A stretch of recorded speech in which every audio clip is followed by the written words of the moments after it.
Today ngayong araw meron tayong brand yung second hand na motor at nabili natin siya sa tropa sa panalong halaga. Pero syempre dahil mura natin nakuha, siguradong meron mga minor issues at upgrades na kailangan nating ayusin. At isa na doon, yung palitin na gulong. Nung una ko na drive yung motor na to, ito yung pinakauna kong naramdaman na issue.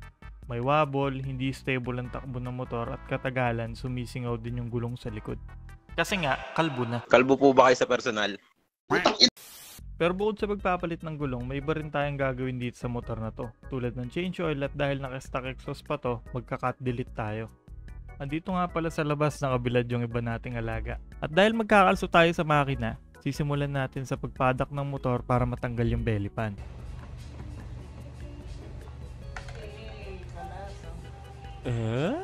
At dahil di kaya ng superpowers ko buhatin mag-isa yung motor, nagpatulong na ako sa aking super padder. Oh, yan. Yan, pwede yan. Nung naangat na namin yung dalawang gulong, sunod ko naman tinanggal yung gulong sa harap at likod.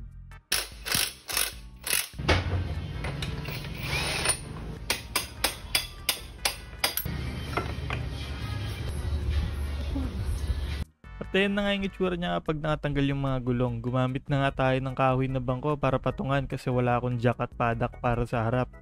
Kung gumana naman yung diskarte, hindi naman na problema yun. Wala tayong pambili. Kaya tipid racing muna. Ito nga pala yung mga gulong tsaka yung ipapalit natin. Nakakarga na dito sa motor ko na si Timmy.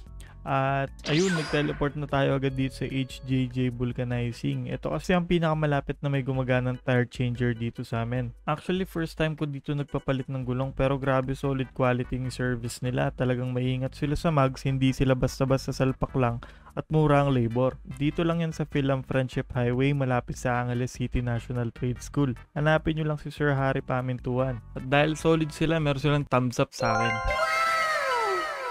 Matapos malagay ng mga gulong agad-agad ko namang isasalpak sa motor ko. Yung tire size na gamit ko sa likod ay 140/70 by 17 at 110/70 by 17 naman sa harap. Nung nilagay nga pala nating gulong dyan ay flash ng B-Star. B-Star baka lang naman. Sponsoran nyo na ako, pagkakatiwalaan naman tumukan to eh. Nilagay na natin yung mga rubber damper at sunod natin nilagay yung hub tsaka sprocket.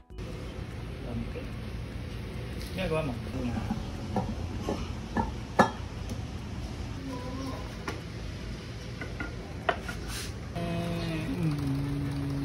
Dito yung thread. Napakasarap talaga sa mata kapag bago yung gulong tapos isabay mo pa yung kulay orange na mags. Naku, ang sarap mo!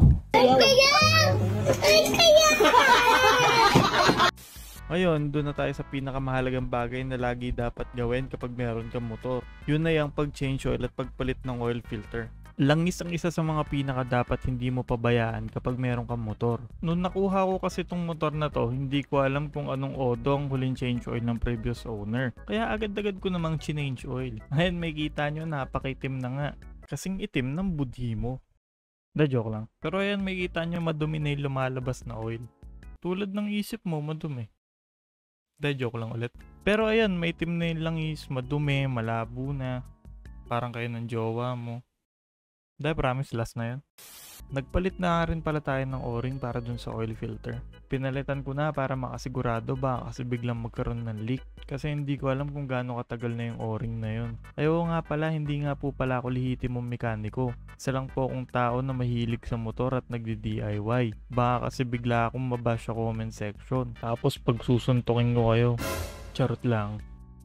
At ang gagamitin nga natin lang is ay GP Power na 10W40 by Motul. At syempre dahil Motul yan, alam mo na yan. Motul, baka naman.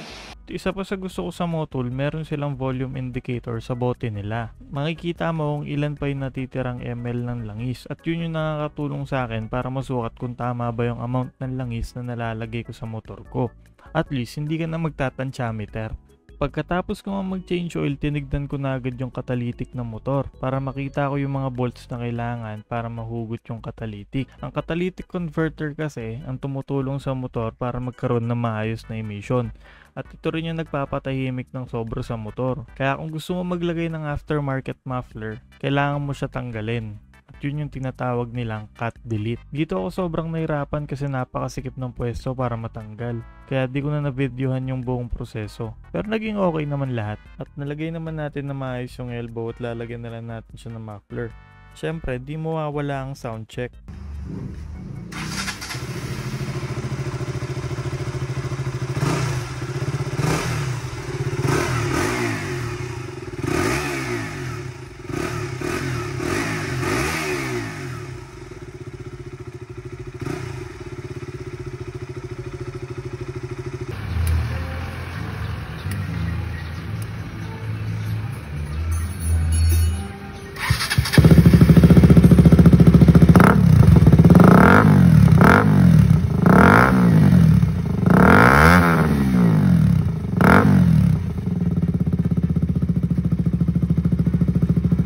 Tuwan-tuwa naman ako dahil naging okay ang lahat. Nasolve na yung issue sa handling at gumanda rin yung tunog niya. May naisip na rin akong ibigay na pangalan sa motor na to. Simula ngayon, ang pangalan niya ay Nami, yung character galing sa One Piece dahil sa kulay niya na orange. Nag-enjoy ako gawin yung ganitong klase ng video at sana na-enjoy nyo rin. At kung na-enjoy nyo, pasuyo naman ako. Pakishare naman ng video, mag-comment, like at follow na rin sa page natin. Dito ko natatapusin yung video. Maraming salamat sa panonood. Thumbs up ka sa akin.